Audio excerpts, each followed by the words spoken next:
नमस्कार और बहुत बहुत स्वागत है आपका कंज्यूमर अड्डा में। और आज हम बात करेंगे इलेक्ट्रिक कार की। क्या ये वाकई रफ्तार पकड़ रही, क्योंकि नए नए लॉन्चेस आ रहे हैं बाजार में और महिंद्रा इसका सबसे नया एंट्रेंट है। और इन ऑल अगर हम बात करें इलेक्ट्रिक मोबिलिटी की, तो देश में सबसे ज़्यादा बिकने वाले टू व्हीलर यानी कि होंडा एक्टिवा ने अपनी इलेक्ट्रिक टू व्हीलर भी निकाल दी है। तो इस समय फिर से एक बार ईवी की बातें होने लग गई हैं, ईवी के चर्चे होने लगे हैं। लेकिन हाल फिलहाल में हमने ये भी देखा है कि ईवी को लेकर थोड़ा सा विश्वास जो है थोड़ा सा डगमगाया है, थोड़ा कंफ्यूजन लोगों में, ग्राहकों में क्रिएट हुआ है कि ईवी लेना है कि नहीं लेना है। कई बार हम इस पे बातचीत कर चुके हैं, तो हमें लगा कि भाई कुछ नया आया है बाजार में, तो ये मौका बनता है कि क्या। और देखिए, डिमांड सप्लाई उसी हिसाब से तो चीज़ें आती हैं। तो क्या कुछ सोच में परिवर्तन हो रहा है, क्या कंपनीज की अप्रोच बदल रही है, क्या लोगों ने कुछ नया सोचा है, इस पर थोड़ी बातचीत की जाए। क्योंकि जिस भी आदमी को इस समय कोई भी नया व्हीकल लेना है, चाहे वो टू व्हीलर हो चाहे वो फोर व्हीलर हो, ईवी उसके दिमाग में जरूर आता है कि क्या मैं ईवी पे शिफ्ट कर जाऊं। आज एक बार फिर इसी बड़े सवाल को एड्रेस करेंगे। हमारे साथ कार्यक्रम में शामिल हो रहे हैं एवलॉन कंसल्टिंग के partner Subrata Sengupta ji, the International Council on Clean Transportation के एमडी अमित भट्ट साहब और ओवरड्राइव के एडिटर क्रांति संभव। आप सभी का बहुत बहुत स्वागत है। क्रांति, आपसे शुरुआत करते हैं। इनफैक्ट ये जो दो नई कारें बाजार में आई हैं, इनके लॉन्च पर भी आप मौजूद थे, सो थोड़ी बहुत बात तो उसकी ही करेंगे। लेकिन ओवरऑल बैक टू बैक कुछ लॉन्चेस अभी हमने देखे, चाहे टू व्हीलर सेगमेंट हो चाहे कार सेगमेंट हो, तो क्या फिर इस सेगमेंट में थोड़ी सुगबुगाहट हो रही है? मतलब कंपनीज आफ्टर ऑल डिमांड पर ही अपनी चीज़ों को लेकर आती हैं, तो कैसे समझें इस पूरे सिनेरियो को? जी, बहुत बहुत शुक्रिया इस चर्चा में इनवाइट करने के लिए। यहाँ पर जो सबसे मोटे तौर पर अगर बात करें, तो ये सारे जो लॉन्चेस हम देख रहे हैं वो ऐसे लॉन्चेस हैं जो बहुत दिनों से जिसकी प्लानिंग चल रही थी, अब उससे हम लॉन्च होते हुए देख रहे हैं, या उससे उसका हम अवतार देख रहे हैं बेसिकली जी। क्योंकि अगर हम महिंद्रा की बात करें, जो इनग्लो प्लेटफॉर्म था वो लगभग 2 साल पहले हमने इसके जो प्रीमियर को देखा था, जहाँ पर महिंद्रा ने ये अनाउंस किया था कि ये प्लेटफॉर्म वो इस्तेमाल करेंगे अपने आने वाली कई इलेक्ट्रिक एसयूवीज़ के लिए। तो अब, और ये उन्होंने दिसंबर 2024 का डेट भी दिया था अपने पहले इस तरह के लॉन्च का। तो इसी तरह होंडा, अभी थोड़े दिन पहले हमने आइकमा में इसके इलेक्ट्रिक अवतार को देखा था, जो एक्टिवा का जो इलेक्ट्रिक अवतार हमने उसको लॉन्च होते हुए देखा है। तो इस तरह के प्रोडक्ट्स ऐसे थे जो कुछ दिनों से, या जो हम कह सकते हैं कि ईवी के को लेकर जो जोश था, जो शुरुआती दौर में जो जोश था, उस वक्त जो सभी कंपनियों ने अपने अपने स्ट्रैटेजीज बदले थे या उसकी तरफ दिशा में उन्होंने कदम बढ़ाए थे, अब उसको हम एक्चुअली लॉन्च होते हुए अब देख रहे हैं। और महिंद्रा की जो दोनों बॉर्न इलेक्ट्रिक, यानी केवल इलेक्ट्रिक प्लेटफॉर्म या स्क्रैच से जिससे बनाया जाने वाला इलेक्ट्रिक प्रोडक्ट हम कहेंगे, उसको लॉन्च होते हुए भी हमने देखा है। जी, चलिए, बढ़िया है। तो ये पाइपलाइंस में चीज़ें हैं और हैं। लेकिन अगर हम बात करें कि ओवरऑल अभी ये मार्केट कैसा है, तो एक फिगर मैं थोड़ी देर पहले देख रहा था, और वो फिगर मुझे ये बताता है, वो सेल्स का फिगर था कि सितंबर अगस्त से शुरू करें, अगस्त सितंबर, इनफैक्ट अक्टूबर में एक स्पाइक आया है ज़रूर, लेकिन उससे पहले जुलाई, अगस्त, सितंबर, ये तीनों महीने ऐसे गए हैं जब लगातार जो है डिक्लाइन हमने देखा है ईवी की सेल्स में। अक्टूबर इनफैक्ट एक स्पाइक वापस से आया, शायद ये फेस्टिव सीज़न था और इस तरह की चीज़ें हुई होंगी। तो सुब्रत, आप हमें बताइए कि क्या मतलब जो ट्रेंड है, अब वो 3 महीने नीचे गए, 1 महीने ऊपर गया, ये क्या हमें बताता है? और ओवरऑल परसेप्शन में लोगों के, क्या ईवी अभी फिट नहीं बैठ रही है? मतलब वो कंफ्यूजन है। बीच में तो हमें लगा था कि लोगों को बहुत ईवी था और बढ़िया सेल्स आ रहे थे, लेकिन फिर कुछ कंफ्यूजन हो गया। नहीं, एक्चुअली ये सब चीज़ थोड़ा नंबर्स थोड़े समझ के देखना चाहिए। क्योंकि बेसिकली क्या होता है कि हमारे देश में दिवाली के टाइम एक मेजर बूम आता है। दशहरा और दिवाली, ये दोनों मेजर बूम होता है, और ये हमें हमेशा याद रखना चाहिए कि हर साल थोड़ा आगे पीछे होता है ये त्यौहार, राइट? तो उस हिसाब से थोड़ा कभी-कभी सेल 1 महीना इधर-उधर हो सकता है। जब तक ओवरऑल सेंटीमेंट का बात आप करते हैं, तो पहले ऐसे सुन के ऐसे लग रहा था कि सब 2030 तक सारे ईवी हो जाएंगे। वो भी जैसे गलत है, वैसे अभी मतलब पिछले 6 महीने में ऐसे सुन रहा था ईवी कुछ काम का नहीं है, ईवी बिल्कुल नहीं चलेगा, ईवी बैठ जाएगा पूरा, वो भी सही नहीं है। देखिए कुछ एप्लीकेशन है जिसके लिए ईवी सही है, कुछ लोग हैं जिनके लिए ईवी बहुत सही है, वो लोग ईवी खरीदेंगे। कुछ और एप्लीकेशन है जहाँ पे ईवी उनके लिए ठीक नहीं है, तो वो ईवी नहीं खरीदेंगे और वो चॉइस होना भी चाहिए, राइट? ऐसा नहीं है कि बाज़ार में सिर्फ ईवी रहेगा, लेकिन ईवी होना चाहिए, अच्छा से अच्छा ईवी मॉडल आए, कस्टमर के पास चॉइस आए, वही सबसे प्रार्थनीय चीज़ है। जी, अमित भट्ट साहब, क्या आप इस बात से इत्तेफाक रखते हैं? देखिए, मुझे भी कभी-कभी ऐसा लगता है, क्योंकि ये तो अब एक जनरल टॉपिक है, मतलब एक्सपर्ट्स तो आप लोग हैं ही, लेकिन एज ए कंज्यूमर हम कह सकते हैं कि ऐसा लगता है कि हाँ, टू व्हीलर इज़ फाइन। क्यों? क्योंकि टू व्हीलर में आपको इतना लंबा नहीं जाना है, उसकी चार्जिंग के लिए भी आपको बहुत ऐसा परेशान होना नहीं है, छोटी-छोटी रेंज में वो चलता है, घर के आसपास के काम लोग उससे कर लेते हैं। जैसे होंडा ने अभी अपनी एक्टिवा को लॉन्च किया, या और भी कंपनीज़ के टू व्हीलर्स आ रहे हैं। लेकिन जब आप कार की बात करते हैं तो मामला थोड़ा अलग हो जाता है। फिर भी प्राइमरी कार है, सेकेंडरी कार है, चार्जिंग का क्या होगा, लंबा जा पाऊंगा कि नहीं, ये सारे सवालों के जवाब अभी भी हमारे पास नहीं है। नहीं, बिल्कुल सही बात कही विपिन जी आपने, बट हमको थोड़ा सा देखना है कि ईवी हम क्यों कर रहे हैं। सिर्फ एक ऑल्टरनेटिव टेक्नोलॉजी है इसलिए, या इसका कोई लार्जर मिशन भी है। हमारा आप दिल्ली, चलिए हम तो कुछ लोग दिल्ली से बात कर रहे हैं, और अब एयर पोल्यूशन की यहाँ तो इतनी बुरी हालत है, और अगर आप डेटा देखें तो ट्रांसपोर्ट दिल्ली का एक मेजर कॉन्ट्रीब्यूटर है एयर पोल्यूशन का। जीरो टेल पाइप एमिशन तो इम्पॉर्टेंट है दिल्ली के लिए from air pollution. Similarly climate change है। दूसरा है, आप देखिए ग्लोबली इंडस्ट्री शिफ्ट हो रही है टुवर्ड्स इलेक्ट्रिक, तो ट्रांजिशन तो हमको करना ही पड़ेगा। हम जितनी जल्दी कर लेंगे हमारे लिए उतना अच्छा है, चाहे पब्लिक हेल्थ हो या क्लाइमेट चेंज हो या इवन इंडस्ट्रियल कंपेटिवनेस हो। तो लेकिन दूसरी चीज हम देख रहे हैं कि हम कंपेयर कर रहे हैं ईवी को एक आइस टेक्नोलॉजी से जो पिछले 100 साल से चली आ रही है। तो ऑब्वियसली कुछ हिकअप्स तो हैं और ये चीजें इंप्रूव हो रही हैं, बट जैसे जैसे और प्रोडक्ट्स आएंगे और चॉइसेस आएंगे, मेरा मानना है कि कंज्यूमर भी शिफ्ट करेंगे इलेक्ट्रिक में, बिकॉज जो राइड क्वालिटी इलेक्ट्रिक देता है वो आइस टेक्नोलॉजी दे ही नहीं सकते हैं कभी। नहीं, in fact very true, very true. अगर आप कहें, क्रांति मैं आपके पास आता हूँ, ये जहाँ से अमित ने बात छोड़ी है कि नो डाउट ईवी को चलाने का एक्सपीरियंस एक बेहतर एक्सपीरियंस है, आपको अच्छा भी लगता है, क्लीन टेक्नोलॉजी उसमें तो कोई शक की बात ही नहीं है, मतलब in one way it's clean, आपका शहर उससे शुद्ध रहेगा। लेकिन बात यह है कि प्रैक्टिकलिटी की जब बात आती है तो क्या हमें पहले इंफ्रास्ट्रक्चर लगा देना चाहिए? मतलब अब देखिए, आप क्यों इस्तेमाल कर रहे हैं उस गाड़ी को, आप चलाने के लिए इस्तेमाल कर रहे हैं, वो आपकी रोज़मर्रा की ज़िंदगी का एक हिस्सा है, आपको एक जगह से दूसरी जगह जाना है। तो क्या उसमें इम्पॉर्टेंट ये होगा कि पहले आप एक बेसिक इंफ्रास्ट्रक्चर लगाइए, मुझे वो कॉन्फिडेंस दीजिए कि भाई हाँ, मुझे अगर उसका रिफ्यूलिंग करना है तो वो आसान होगा, उसे चार्ज करना है तो वो आसान होगा, उसके लिए मुझे कहीं भटकना नहीं है। आई थिंक वो एक बड़ा हर्डल है दिमाग में। जी, यहाँ पे विपिन एक जो बुनियादी बात ये है, अगर हम आम कंज्यूमर बिहेवियर को देखें तो जो अलग अलग डेटा कहते हैं, सभी गाड़ी कंपनियां अलग अलग अपने फिगर्स देती हैं, लेकिन ये है कि 90% से ज़्यादा, कम से कम 90%, 95-96 भी कई लोगों ने कहा है, तो वो जो कस्टमर हैं ईवी के, वो घर पर ही चार्ज कर रहे हैं। तो और इसी वजह से अपने हाल में देखा था, एमजी ने और कई और कंपनीज ने पब्लिक चार्जिंग जो है कुछ ऑफर के तहत 1 साल तक 6 महीने तक फ्री की थी, क्योंकि उनको भी डेटा पता है कि जनता जो है, आम कस्टमर जो है ईवीज़ की, जो कस्टमर्स है वो बाहर जाके पब्लिक चार्जिंग नहीं खोजते हैं, वो घर पर ही चार्ज करके जाते हैं।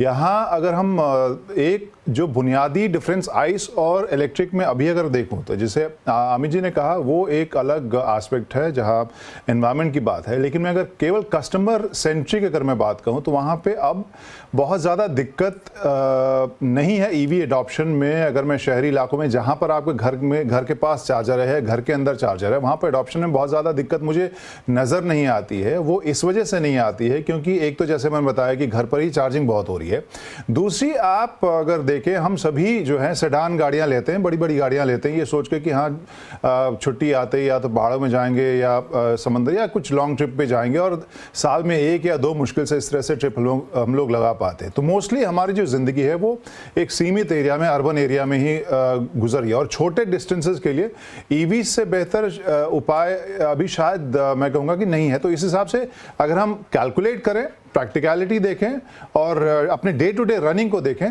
तो इलेक्ट्रिक व्हीकल अभी भी मेरे ख्याल से प्रैक्टिकल हो चुके हैं। एक ही बैरियर जो था वो था एक्स्ट्रा कीमत, जो अब कई कंपनियों ने उन कीमतों को कम भी किया है। ठीक है, और कुछ सवाल जो कंज्यूमर के मन में आ सकते हैं। आपने कहा कि शहरों में, लेकिन हमें शहरों को दो कैटेगरी में बांटना पड़ेगा। एक तो वो शहर हैं जो टियर 2 टियर 3 सिटीज़ है जहां पर मकान ज़मीन के ऊपर बने, आपके पास एक पोर्च है जिसमें आप गाड़ी लगा सकते हैं, चार्ज कर सकते हैं। और एक हैं जो आपके महानगर हैं जहां पर सोसाइटीज़ में है। तो जो नई सोसाइटीज़ हैं उनमें फिर भी मतलब वो भी मैं देखता हूं कि वो चार्जिंग फैसिलिटी थोड़ी नाम की ज़्यादा है, प्रैक्टिकल तो नहीं। अगर सबके पास ईवी हो तो शायद चार्ज ही ना हो पाए, 2 दिन में आपका नंबर आए, 5 दिन में नंबर आए। अभी कम है ईवीज तो चार्ज हो जाती है, लेकिन बहुत सारी सोसाइटीज़ में और जिनकी संख्या बहुत बड़ी है वहाँ चार्जिंग की ना फैसिलिटीज़ हैं, या आप उन्हें लगवाने जाएँ तो मतलब बहुत कन्फ्यूजिंग मामला है, परमिशंस नहीं है, ये तार उधर से जाएगा, ये मीटर इधर से लगेगा। अगेन एक बहुत बड़ा प्रैक्टिकल हर्डल। सेन गुप्ता साहब, क्या इस बात से इत्तेफाक रखेंगे आप? तो एक डेटा पॉइंट मैं इसमें दाखिल करना चाहूंगा, यह है कि अभी पब्लिक चार्जिंग स्टेशंस जो हमारे देश पे है उनका यूटिलाइजेशन 10% से कम है। तो जो आप बोल रहे हैं कि मतलब गाड़ी और लोग लेंगे तो चार्जर कम पड़ जाएगा, ये होने में अभी बहुत बहुत देरी है, राइट। और ये सोच रहा है, ये ऐसा भी नहीं कि चार्जिंग स्टेशन और नहीं बढ़ेगा। चार्जिंग स्टेशन अगर डिमांड आएगा तो वो भी बढ़ेगा। तो मेरे ख्याल से अर्बन एरियाज में ऐसा कोई प्रॉब्लम नहीं है चार्जिंग करने में। मैं खुद एनसीआर में रहता हूँ, मेरे घर पे कोई चार्जिंग स्टेशन है नहीं, 1.5 साल से चला रहा हूँ, कोई दिक्कत है नहीं। और ऐसा प्रॉब्लम नहीं है कि चार्जिंग स्टेशन मिलता नहीं है, चार्जिंग स्टेशन मिल ही जाता है। जो एक चीज़ जो चार्जिंग स्टेशन वाले को थोड़ा बेहतर करना चाहिए वो है इंफॉर्मेशन। कभी-कभी ऐसा हो जाता है कि कोई आप दिखाता है और वहाँ जाके आपको मालूम पड़ता है कि वो चार्जिंग स्टेशन डाउन है, लेकिन वो भी एक आध बार होता है। तो वो थोड़ा इम्प्रूव करने का गुंजाइश है उसमें, लेकिन ऐसा नहीं है कि वो बहुत ज़्यादा प्रॉब्लम है। तो लोगों के दिमाग में ये थोड़ा प्रॉब्लम है, लेकिन आप अगर जिनके पास ईवीज़ है आप उनसे बात करें, तो शायद आपको मालूम पड़ेगा कि उतना प्रॉब्लम है नहीं। एक और सवाल, ठीक है, ये आपने एक बात कही कि अब ये जिन लोगों के पास ईवी है, कोई क्रांति ऐसा डेटा है क्या हमारे पास कि ये इनकी प्राइमरी गाड़ी है इतने परसेंटेज लोगों की और इतने लोगों की ये सेकेंडरी कार है, कि वो डिपेंडेंट नहीं है उसके ऊपर? ये डेटा आई एम सॉरी मेरे पास अभी तो नहीं है, लेकिन आप जो सवाल आप कर रहे हैं बहुत ही वाजिब है। जैसा मैं अपने पिछले जवाब में कह रहा था कि हम जिस तरह के यूजेज को देख रहे हैं वहाँ पर हम सोचते हैं कि हम ज़्यादा हमें चलाना है और ज़्यादा दूरी हम कवर करेंगे एक हफ्ते में, लेकिन उतना करते नहीं है। तो यहाँ सेकेंडरी की जगह प्राइमरी गाड़ी भी अगर ग्राहक या कस्टमर कार यूज़र्स ले ले तो ज़्यादा दिक्कत आने वाली नहीं है। और जैसा मैं पिछली बार भी कह रहा था, वो जो कीमत एक्स्ट्रा थी वो बहुत सारे कस्टमर्स को रोकती थी, लेकिन अब कीमतें कम हुई हैं। तो मुझे लगता है हो सकता है कि मैं इसको अभी एम्पिरिकल कोई ऐसा डेटा तो मैं तुरंत नहीं दूंगा, लेकिन मुझे ऐसा लग रहा है कि मूड में हल्का सा बदलाव मुझे पिछले कुछ महीनों में देखने को मिला है। जहां लोग लगातार अमेरिका और यूरोप से कंपेयर कर रहे थे कि वहाँ बिक्री इतनी ज़्यादा गिर गई, तो यहाँ पर जो है लोगों का मूड इतना थोड़े हताश हो गए हैं ईवी कस्टमर। मुझे लगता है कि जब उनको प्राइस सेंसिटिव और जो प्रैक्टिकल अगर हम अच्छा मतलब वैल्यू अगर मिले अच्छा, तो ईवीज़ की तरफ ग्राहक मेरे ख्याल से इंडियन ग्राहक जाने के लिए अब बिल्कुल रेडी नज़र आ रहे हैं। ठीक है, आप सारे लोग एडवोकेसी कर रहे हैं ईवी की और मैं डेविल्स एडवोकेट यहाँ बना हुआ। अमित भट्ट साहब आपके पास भी आ रहा हूँ। सो ये क्रांति के साथ कई बार हमारी बात हुई, वो अमेरिका में जो एक शार्प फॉल आया और वहाँ से खबरें यहाँ आई लोगों को भी सुनने, क्योंकि देखिए इन दिनों तो जो इंटरनेट की दुनिया है या फिर हमारा जो सोशल मीडिया है वो ऐसी खबरों को बहुत तुरंत फैलाता है, उसके इम्पैक्ट भी बहुत होते हैं, एनालिसिस में ज़्यादा जाते नहीं और सीधे हम उसमें से रिजल्ट ड्रॉ कर लेते हैं। एक जो इम्पॉर्टेंट पॉइंट था कि अमेरिका में भी यही चीज़ आई कि जब वो 6-7 साल बाद मौका लगा कि गाड़ी की बैटरी रिप्लेसमेंट करनी है और बैटरी रिप्लेसमेंट की cost almost 50 to 60% of the actual car आ रही है, तो वहाँ पर एक निराशा हाथ लगी। अभी भी जब हमारे देश में भी गाड़ी ईवी ऑफर करते हैं तो सेल्स वाले यही बोलते हैं कि देखिए अभी तो बैटरी का ऐसा है, लेकिन जब तक आपके रिप्लेसमेंट का टाइम आएगा तब तक बैटरी की कॉस्ट इतनी गिर जाएगी एंड इंडिविजुअल सेल रिप्लेस होगा, और वो अलग अलग थ्योरीज आपको समझाते हैं। ये बड़ा इंपॉर्टेंट होगा कि वो बैटरी रिप्लेसमेंट का टाइम कितने दिनों बाद आता है, तब तक आप कितनी उसकी कॉस्ट रिकवर कर चुके हैं, और क्या मौका आ गया तो आपके लिए ऑलमोस्ट नई कार खरीदने जैसा ही पैसा लग जाएगा, ये भी एक कस्टमर के मन में भट्ट साहब बड़ा सवाल है। नहीं, बिल्कुल सही बात है विपिन जी। और लेकिन इसके पहले मैं कुछ मिथ बस्ट करना चाहूंगा। जी जी। मिथ ये है कि ईवी सेल्स स्लो डाउन हुए हैं, एब्सोल्युटली गलत बात है। अगर आप चाइना में देखेंगे, अक्टूबर में more than 50% car electric. First time in history China में इलेक्ट्रिक ज्यादा बिकी कंपेयर टू आइस। आप यूरोप जाइए, जर्मनी 25% है। कुछ सेल्स रेट ऑफ इंक्रीज कम हुआ था यूएस में, और वो इसलिए नहीं हुआ था कि ईवी को लोग पसंद नहीं कर रहे हैं, क्योंकि यूएस ने अपना इन्फ्लेशन रिडक्शन एक्ट लाया था जिसमें वो इंसेंटिव दे रहे थे ईवी मैन्युफैक्चर को। तो ओईएम्स ने अपनी सप्लाई चेन शिफ्ट किया टू टेक इंसेंटिव्स, तो इसलिए वो कम हुआ था। दूसरा, आप बैटरी का कॉस्ट देखेंगे, अगर प्रोपोर्शन ऑफ ओवरऑल कॉस्ट, वो एक्चुअली कम हो गया है। इनफैक्ट आज जो नई गाड़ी आ रही है, शायद 35 से 40% ही उसका कॉस्ट रहा है बैटरी का। और अगर आप ये ब्लूमबर्ग का फोरकास्ट देखें अगले 5 साल में, तो बैटरी कॉस्ट तो और हाफ होने वाला है। तो समझिए, अगर आप आज से 5 से 7 साल या 8 साल बाद बैटरी रिप्लेसमेंट करेंगे, तो वो कॉस्ट आज ही कॉस्ट नहीं होगी, आज ही कॉस्ट से काफी कम होगी। तो अपने को ध्यान रखना है कि बैटरी कॉस्ट कम हो रही है और कम होगी, तो आपका टोटल कॉस्ट ऑफ ओनरशिप तो आपके फेवर में है ही है, बट और 2, 3 से 4 साल बाद अपफ्रंट कॉस्ट भी इलेक्ट्रिक के फेवर में हो जाएगी। हाँ जी, मैं आपसे कह रहा था ना कि देखिए क्या होता है कि तस्वीरें आती हैं, वो बड़ी बड़ी तस्वीरें आई अमेरिका से कि लाइन लगी हुई है, गोडाउन के गोडाउन भरे हुए हैं और बिक नहीं रही हैं और ये नहीं है। हालांकि अगर हम डेटा की बात करें, लगातार अपने स्क्रीन पर चल रहा है जो इंडियन कंपनीज में बहुत छोटी छोटी, मतलब वो तो 400-500 गाड़ियाँ बिक रही हैं, तो हम 2-3 कंपनीज के डेटा यहाँ चला रहे हैं जिसमें हम अगस्त, जुलाई, अगस्त, सितंबर 3 में तो आपको शार्प डिक्लाइन दिख रहा है, हर महीने नीचे गई है, लेकिन अक्टूबर में वो सेल्स नंबर ऊपर गए, जो क्रांति अभी बात कर भी रहे थे कि हमने वापस से एक टर्न अराउंड देखा है। इसमें एक बहुत बड़ी चीज़ ये भी है कि नए नए लॉन्चेस बड़े इंपॉर्टेंट है। सुब्रत साहब, नए लॉन्चेस और कीमत, ये भी लगभग वैसा मामला हो रहा था कि आपको अपफ्रंट इतना पैसा देना पड़ रहा था कि लग रहा था कि फिर मैं चार्जिंग का भी झंझट लूँ और भी 4 चीज़ें मेरे मन में लेकर जाऊँ और उतनी ज़्यादा कीमत भी दूँ, लेकिन अगर वो कीमत वाजिब हो चलेगी तो फिर शायद ज़्यादा अट्रैक्टिव हो जाएगी ईवी। बिल्कुल बिल्कुल। और कीमत तो एक बड़ा डिसीजन है हमारे देश में। बिल्कुल, डाउन पेमेंट कितना आप कर रहे हैं, वो एक हमेशा प्रॉब्लम रहता है कस्टमर के दिमाग में। सेकंड बात ये है कि जो न्यू लॉन्च होता है, हमारा असेसमेंट ऑटोमोटिव इंडस्ट्री, सिर्फ ईवी नहीं, पूरा ऑटोमोटिव इंडस्ट्री का ये होता है कि नॉर्मली जब आप एक सेगमेंट में नया लॉन्च होता है, तो हमेशा वो सेगमेंट थोड़ा ग्रो करता है, क्योंकि काफ़ी सारे लोग देखने आते हैं नया नया कार को, नया मॉडल को, और कुछ-कुछ लोग खरीद लेते हैं। कुछ-कुछ लोग वेट करते हैं कि कोई नया लॉन्च होने वाला है, तो हम 2-3 महीने रुक देते हैं अपने परचेज़ को, कि नया गाड़ी देख के फिर खरीदेंगे। तो इस वजह से हमेशा जब कोई नया लॉन्च एक्सपेक्टेड होता है, तो कार सेगमेंट का, उस सेगमेंट का कार वॉल्यूम में थोड़ा बढ़ोतरी आता है। और यही हमें देखने को मिल रहा है, क्योंकि लॉन्च एक्सपेक्टेड था, सो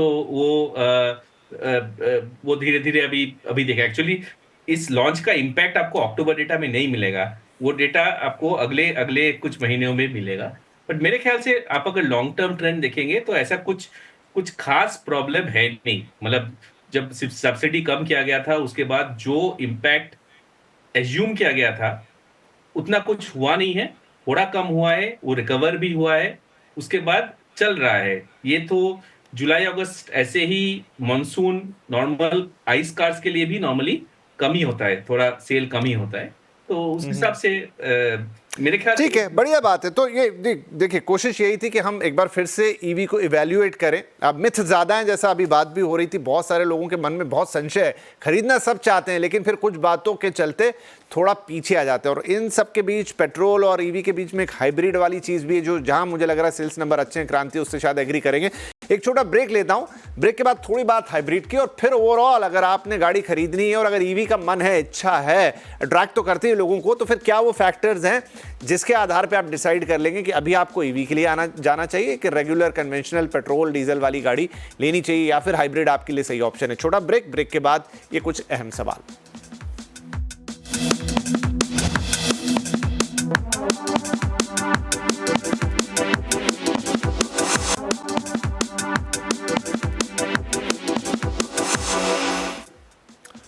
वेलकम बैक। आपके लिए हम बात कर रहे हैं इलेक्ट्रिक कार का फिर पकड़ी रफ्तार। जी हाँ, सेल्स नंबर बढ़े अक्टूबर के अंदर और कुछ नए लॉन्चेस हमने देखे, लेकिन सवाल वही, यक्ष प्रश्न वही कि क्या आपको लेनी चाहिए। अब क्विकली, समय मेरे पास कम रह गया, मुझे पता ही नहीं चला, हमने इतनी बातें कर ली पिछले सेगमेंट में। क्रांति, सो नाउ अगर आपको इलेक्ट्रिक कार लेनी है तो क्या पैरामीटर्स, मतलब कैसे आप सिलेक्ट करेंगे कि भाई मैं कन्वेंशनल कार लूं, मैं इलेक्ट्रिक लूं या फिर मैं हाइब्रिड पे जाऊं?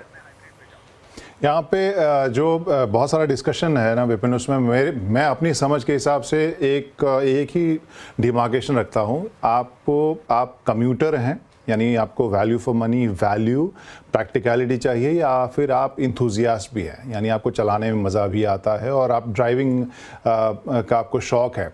अगर आप केवल प्रैक्टिकल वजहों से गाड़ी लेना चाहते हैं तो फिर इलेक्ट्रिक की तरफ जाने में कोई हर्ज नहीं है। अभी जैसे अब जो नंबर्स की हम बात कर रहे हैं, बढ़ोतरी इस वजह से भी हुई क्योंकि हमने जिस तरह से देखा था कि जो बैटरी की कीमतें एक बैरियर की तरह काम करती हैं। एमजी को हमने देखा, विंडसर को उन्होंने battery as a service scheme में उन्होंने उतारा, जहाँ बैटरी के लिए आप अलग से लोन ले लीजिए और बाकी गाड़ी की कीमत अचानक कम हुई। एटलीस्ट परसेप्शन उसका जो है वो बदला और बहुत सारे जो ग्राहक हैं उन्होंने उस गाड़ी को भी लिया। सो कहने का मोटे तौर पर अगर मैं कहूँ का जो लबो-लुबाव है वो ये कि अगर आप कम्यूटिंग के लिए यूज़ कर रहे हैं, प्रैक्टिकल चीज़ों के लिए, छोटे डिस्टेंस के लिए, रोज़मर्रा की रन के लिए, जहाँ पर आपको पॉइंट ए से पॉइंट बी तक सुरक्षित और रिलायबल तरीके से जाना है, किफ़ायती तरीके से जाना है, तो फिर आप इलेक्ट्रिक की तरफ आप रुख कर सकते हैं। बहुत सारे ऑप्शंस हो गए हैं। हाँ, एक एडेड बोनस एनवायरनमेंट भी है, जैसा कि अमित कह रहे थे, लेकिन मैं मानता हूं कि इंडियन कस्टमर्स के लिए लिस्ट में पहले प्रायोरिटी जो है वो प्रैक्टिकलिटी की है, एनवायरनमेंट बाद की है।